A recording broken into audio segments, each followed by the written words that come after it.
Investment and trade are among the topics as Chinese President Xi Jinping meets with British Prime Minister David Cameron next week.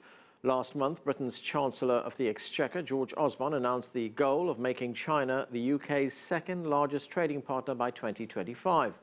For its part, China values Britain's staunch defence of free trade. In 2014 alone, Chinese investment in the UK totaled $7.1 billion. Later, we'll talk with two leading Chinese international scholars and a British investment analyst. But first, for more on President Xi's upcoming visit, we turn to CCTV's Richard Bestic in London. And Richard, British Prime Minister David Cameron has called this the golden year for the development of the China-UK bilateral relationship. And Chinese Foreign Relations Minister Wang Yi has said that President Xi's state visit is the beginning of the golden age for the two countries. What can we expect to come out of the trip? A lot of gold, I think, is the hope of the British government, at least, and it's evident that Sino-UK relations have never been stronger. The basis of that strength is economic.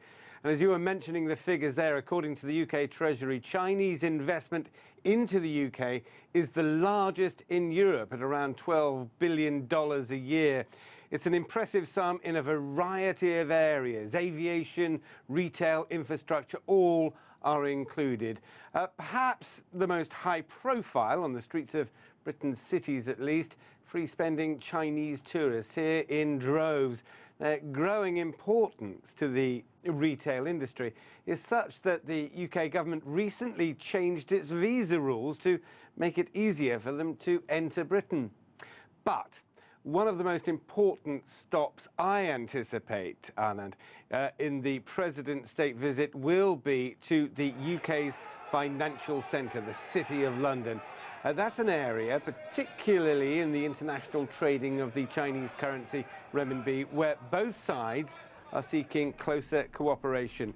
And it'll benefit both sides as well. It'll primarily help reinforce the City of London's position as a paramount global financial centre, while at the same time boosting the internationalisation of the renminbi.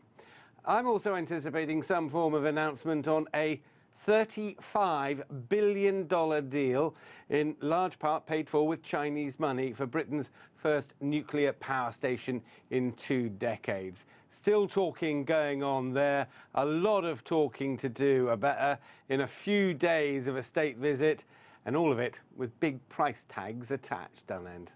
And Richard, from the UK perspective, why is there such strong interest in closer ties with China?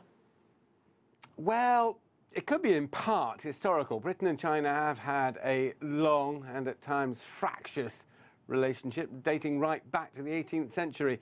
Britain has always been trying to get into the Chinese market.